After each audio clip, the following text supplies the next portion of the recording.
नमस्कार दोस्तों, आपका स्वागत है हमारे चैनल पर। आज की इस वीडियो हम लोग बात करने वाले हैं रिएक्ट ट्यूटोरियल के अंदर JSX के बारे में। जैसा कि आप लोग जानते हैं दोस्तों, हम लोग रिएक्ट ट्यूटोरियल का कंप्लीट सीरीज स्टार्ट कर दिए हैं, जिसमें दोस्तों हम लोग पहले 3 वीडियो को देख चुके हैं कि रिएक्ट आप लोग फर्स्ट प्रोजेक्ट किस तरीके से बना सकते हैं। रिएक्ट प्रोजेक्ट बनाने के लिए हमारे कंप्यूटर के अंदर क्या क्या रहना चाहिए, रिएक्ट इंट्रोडक्शन के बारे में हम लोगों ने पिछले 3 वीडियो में बात किया था, जिसको दोस्तों आप लोग प्ले लिस्ट के अंदर जाके देख सकते हैं।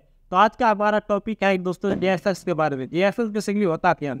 JSX का मतलब होता है दोस्तों बेसिकली जावास्क्रिप्ट सिंटैक्स एक्सटेंशन। तो चलिए दोस्तों, हम लोग इसको अपने प्रोजेक्ट के अंदर किस तरीके से इस्तेमाल करते हैं और क्या इसका मतलब हम लोग अपने प्रोजेक्ट के अंदर जानेंगे। तो चलिए दोस्तों, हम लोग प्रैक्टिकल करके देखते हैं। तो यहाँ पर आप लोग देखेंगे तो मैं उसी रिएक्ट के प्रोजेक्ट के अंदर आज का जो दोस्तों आप लोगों ने पिछले वीडियो में फर्स्ट ऐप नाम से बनाया था, तो इसके अंदर बेसिकली दोस्तों मैं आज का और यहाँ पे SRC के अंदर app.js फाइल का मतलब ये आप लोगों को नाम से पता चल रहा होगा, ये एक जावास्क्रिप्ट का फाइल है। उसके अंदर बेसिकली मैं यहाँ पे आ चुका हूँ।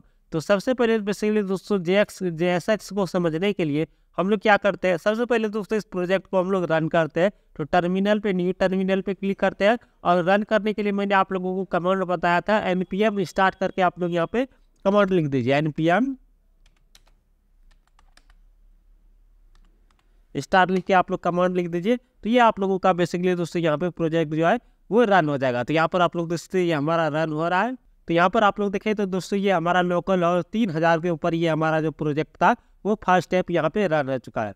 अब बेसिकली दोस्तों आप लोग यहाँ पे करेंगे क्या, तो इस टर्मिनल को मैं थोड़ा बंद नहीं कर देता हूँ। आप लोग दोस्तों यहाँ पे हम लोग करते क्या है, ये जो हमारा यहाँ पे है ये फंक्शन है, आप लोगों को मैंने बताया था रिएक्ट आप दोस्तों फंक्शन बेस्ड कंपोनेंट का यूज करता है। तो app.js क्या ये कंपोनेंट है, ये एक जावास्क्रिप्ट app.js क्या है जावास्क्रिप्ट का फाइल है। इसके अंदर एक ऐप नाम का एक कंपोनेंट बना हुआ है, जिसके अंदर ये हमारा सारा कोड लिखा हुआ है। ये आप लोगों को समझ में आ रहा हो। यहाँ पर आप लोग देखें ये सारा का सारा यहाँ पे HTML लिखा हुआ है। अगर मैं यहाँ पे इसको कट कर देता हूँ, कट कर देते हैं और यहाँ पर आप लोग देखें ये एरर दे रहा है, इसको कट नहीं करते हैं। यहाँ से जो ये जो है दोस्तों बेसिकली एक एम्प्टी डिव इसके अंदर रहने देते हैं, बाकी सबको कट कर देते हैं। ये आप लोगों को पता चल रहा होगा एक डिव टैग है जो कि HTML का है, और इसको कंट्रोल से सेव करते हैं। और अब हम लोग चलते हैं वो प्रोजेक्ट के अंदर। यहाँ पे अगर हम लोग रिफ्रेश करते हैं तो यहाँ पर आप लोग देखें, तो यहाँ पर आप लोग देखें हमारे पास यहाँ पे अब कुछ नहीं आता है। मतलब दोस्तों ये जो भी था यहाँ पे HTML लिखा हुआ उसी के मदद से यहाँ पे आ रहा था। तो अब बेसिकली दोस्तों हम लोग यहाँ पे क्या करते हैं, इसके अंदर बेसिकली दोस्तों एक h1 टैग लिख देते हैं। हम लोग h1 टैग लिख देते हैं और इसके अंदर बेसिकली दोस्तों मैं अपना नाम लिख देता हूँ। आप लोग भी अपना नाम यहाँ पे लिख दीजिए, सोनू कुमार, इस तरीके से। और जो भी आप लोग लिखना चाहते हैं वो लिख दीजिए। तो यहाँ पर आप लोग देखें हमारा नाम यहाँ पे सोनू कुमार आ रहा है। तो इस तरीके से बेसिकली दोस्तों यहाँ पे आ रहा है। तो ये बेसिकली दोस्तों हमारा यहाँ तक तो आप लोगों को पता चल रहा होगा। तो बेसिकली दोस्तों अगर आप लोग इस कोड को देखेंगे तो ये आप लोगों को लग रहा होगा कि ये HTML लिखा गया, तो है तो ये HTML है, लेकिन दोस्तों रिएक्ट के अंदर इसको JSX कहा जाता है। अब इसका मतलब क्या हुआ, जैसे मैं यहाँ पे लिख देता हूँ, यहाँ पे थोड़ा मैं लिखता हूँ my name is Sonu Kumar. और दोस्तों यहाँ पे और माई एज इज, और माई एज इज यहाँ पे मैं लिख देता हूँ। दोस्तों यहाँ पे हम लोग कुछ नहीं लिखे, यहाँ पे दोस्तों हमने कर्ली ब्रैकेट लगाऊंगा। बेसिकली दोस्तों यहाँ पे सबसे टॉप में चलते हैं पहले, और यहाँ पे एक वेरिएबल बनाते हैं जावास्क्रिप्ट का, जैसे मैं बना लेता हूँ कॉस्ट।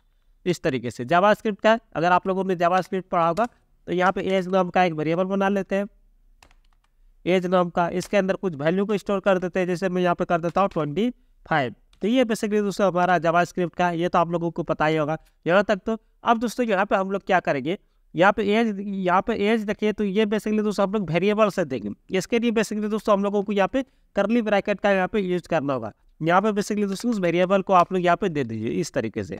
तो ये हो गया। अब दोस्तों अगर आप लोग इसको यहाँ पर आप लोग देखिए my name is Sonu Kumar और माई एज इज 25, इस तरीके से यहाँ पे आ गया। यहाँ पे देखें तो दोस्तों ये तो हम लोगों ने HTML लिखा, लेकिन दोस्तों यहाँ पर जो हम लोगों ने काम किया ये बेसिकली दोस्तों यहाँ पे हम लोगों ने JSX का मदद से किया। यही बेसिकली दोस्तों HTML का पावर थोड़ा बढ़ा देता है JSX, तो वो बेसिकली दोस्तों हम लोग यहाँ पे काम कर सकते हैं। यहाँ पर आप लोग कर्ली ब्रैकेट के अंदर जो भी जावास्क्रिप्ट लिखना चाहते हैं वो लिख सकते हैं। यहाँ पर आप लोग चाहे तो कंडीशन भी लगा सकते हैं, इफ एल्स कंडीशन वगैरह, वो सब भी काम आप लोग यहाँ पे कर सकते हैं। तो ये बेसिकली दोस्तों थोड़ा सा एक एग्जांपल था। अब मैं दूसरा चीज़ आप लोगों को दिखाता हूँ। अगर दोस्तों मैं यहाँ पे इसको कुछ क्लास देना चाहता हूँ, जैसे ये कोई देते हैं ना हम लोग CSS वगैरह लगाने के लिए क्लास देते हैं, तो यहाँ पे अगर मैं यहाँ पे क्लास देता हूँ, क्लास यहाँ पे दूंगा, ये हम लोगों को यहाँ पे सजेस्ट कर रहा है कि आप लोग क्लास मत दीजिए, यहाँ पे इसको आप लोग क्लास नेम दीजिए। अगर आप लोग क्लास दे दीजिएगा तो क्योंकि दोस्तों अगर आप लोगों ने जावास्क्रिप्ट पढ़ा है तो वहाँ पे क्लास हो गया, फॉर हो गया, जो भी अगर क्लास फॉर हो गया, ये सब जो कीवर्ड है वो जावास्क्रिप्ट के अंडर रिजर्व है, मतलब उसको आप लोग अपने काम के लिए यूज नहीं कर सकते हैं। तो अगर मैं यहाँ पे क्लास लगाना चाहता हूँ, जिसके लिए बेसिकली दोस्तों मुझे यहाँ पे क्लास नेम का यूज करना होगा। तो क्लास नेम का यूज करके हम लोग यहाँ पे जो भी इसका क्लास देना चाहते हैं, जैसे यहाँ पे दे देता हूँ नेम दे देते हैं इस तरीके से। अगर मैं यहाँ पे नेम दे देता हूँ तो इसका जो क्या हुआ, ये इसका क्लास बन गया नेम। तो इस तरीके से बेसिकली यूज किया जाता है। यहाँ पे दोस्तों क्लास, यहाँ पर अगर आप लोग HTML को पढ़े तो वहाँ पे बेसिकली दोस्तों हम लोग क्लास का यूज करते थे, लेकिन दोस्तों अगर यहाँ पे आप लोग रिएक्ट के अंदर है तो यहाँ पे बेसिकली दोस्तों आप लोगों को यहाँ पे क्लास नेम का यूज करना होगा। तो थोड़ा बहुत यहाँ पे चेंजिंग कर दिया। और दोस्तों यहाँ पे आप लोग नेम में देखिए सीधा नहीं, क्लास नेम आप लोग छोटी में लिख दीजिएगा, क्लास आप लोग छोटी में लिखिएगा, नेम को दोस्तों बेसिकली आप लोगों को यहाँ पे बड़ी में लिखना है। इस तरीके से बेसिकली दोस्तों आप लोगों को यहाँ पे काम करना है। अब दोस्तों आप लोग एक और चीज़ आप लोगों ने देखा होगा, जब भी दोस्तों हम लोग फॉर्म वगैरह बनाते हैं तो वहाँ पे एक लेवल टैग के अंदर फॉर लिखते हैं, लेवल टैग के अंदर फॉर लिखते हैं। और फॉर आप लोगों को पता है जावास्क्रिप्ट के अंदर फॉर लूप है, तो उसको भी दोस्तों आप लोगों को फॉर आप लोग यहाँ पे यूज नहीं कर सकते। तो उसके लिए बेसिकली दोस्तों आप लोगों को यहाँ पे, तो मैं आप लोगों को लेवल टैग लगाता हूँ यहाँ पे LAPL लेवल।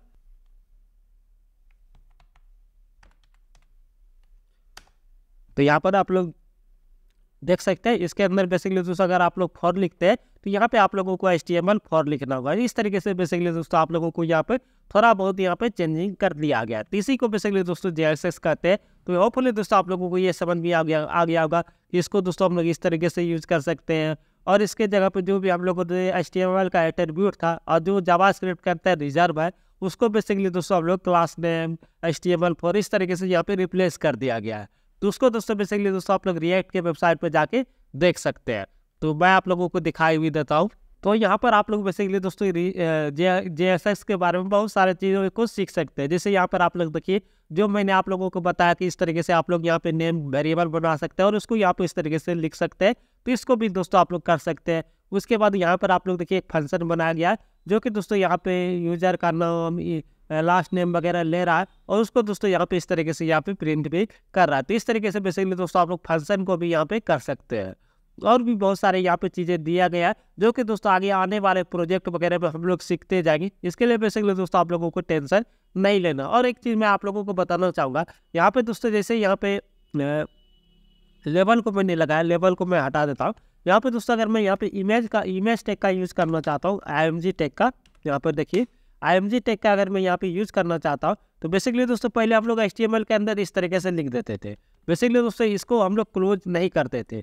अगर मैं HTML का आप लोगों को दिखाता हूँ, HTML IMG टैग, इस तरीके से अगर मैं IMG टैग यहाँ पे लिखता हूँ, इमेज टैग बेसिकली यहाँ पर आप लोग देखिए इमेज टैग के अंदर देखिए बेसिकली दोस्तों यहाँ पे आप लोग देखिए क्लोजिंग टैग नहीं दिया गया यहाँ पे। लेकिन दोस्तों अगर आप लोग जावा रिएक्ट सीख रहे हैं तो यहाँ पे आप लोगों को क्लोजिंग करना होगा, मतलब दोस्तों बिना क्लोजिंग का आप लोगों का यहाँ पे काम नहीं होगा। और दोस्तों अगर आप लोग सोर्स देना चाहते हैं, SRC आप लोग देना चाहते हैं तो यहाँ पे बेसिकली दोस्तों जैसे यहाँ पर दिया गया इंपोर्ट किया गया लोगों को, तो बेसिकली दोस्तों आप लोगों को यहाँ पे डायरेक्टरी भी कर सकते हैं। तो इसके लिए बेसिकली दोस्तों आप लोगों को क्या करना, करली ब्रैकेट का यूज़ करना। जैसे कि मैंने आप लोगों को बताया कि आप लोग करली ब्रैकेट का यूज़ करें। अगर आप लोग यहाँ पे जावास्क्रिप्ट का कुछ वेरिएबल वगैरह कुछ भी यूज़ कर रहे हैं तो यहाँ पे आप लोगों को करली ब्रैकेट का यूज़ करना होगा। तो यहाँ पे अगर मैं यहाँ पे आप लोगों को दिखाता हूँ वेबसाइट के अंदर, यहाँ पर आप लोग देख सकते हैं हमारा इमेज आ चुका है, बहुत ही बड़ा सा इमेज आ गया है। इसको आप लोग छोटा भी कर सकते हैं, अपने हिसाब से एडजस्ट वगैरह भी करेंगे हम लोग आगे आने वाले वीडियो में। तो इस तरीके से बेसिकली दोस्तों जो भी टैग को आप लोग ओपन करेंगे उसको क्लोज करना बहुत ही जरूरी है। ये एक्जाम्पल में पहले होता था, आप लोगों को पता, अगर आप लोगों ने एक्जाम्पल वगैरह सीखा होगा तो ये बेसिकली दोस्तों एक्जाम्पल में किया जाता है। जो भी टैग को ओपन कीजिएगा उसको क्लोज करना बहुत ही जरूरी है। और एक चीज़ मैं आप लोगों को और बताना चाहूँगा, जैसे दोस्तों यहाँ पे एक हम लोगों ने बना लिया डिव के अंदर दो चीज़ें हम लोगों ने बनाया। अगर हम लोग यहाँ पे चाहते हैं,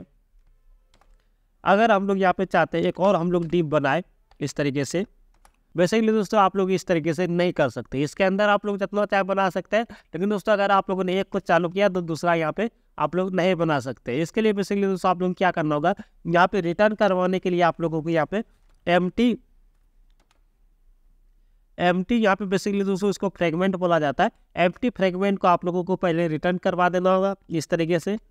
ये आप लोगों ने एम्प्टी फ्रेगमेंट को रिटर्न करवा दिया है। इसके अंदर कोई भी टैग वगैरह आप लोग नहीं है, लेकिन दोस्तों ये ओपन भी हुआ और यहाँ पे क्लोज भी हुआ। अब चाहे इसके अंदर जितना डेप वगैरह जो भी चाहे हम लोग यहाँ पे यूज कर सकते हैं। कोई भी एरर वगैरह यहाँ पर आप लोग देख सकते हैं ये नहीं आ रहा है। अब इसको हम लोग रन भी करेंगे तो यहाँ पे देखेंगे कोई भी दिक्कत नहीं है। तो इस तरीके से बेसिकली दोस्तों यहाँ पे काम किया जाता है। तो ये आप लोग यहाँ पे याद रखिएगा। अगर मैं आगे प्रोजेक्ट वगैरह वीडियो में बनाऊँ तो आप लोगों को ये समझना चाहिए। ये बेसिकली दोस्तों फंक्शन के अंदर मैंने यहाँ पे एम्प्टी फ्रेगमेंट का यूज कर लिया है और इसको बेसिकली दोस्तों हम लोग आगे यूज करेंगे।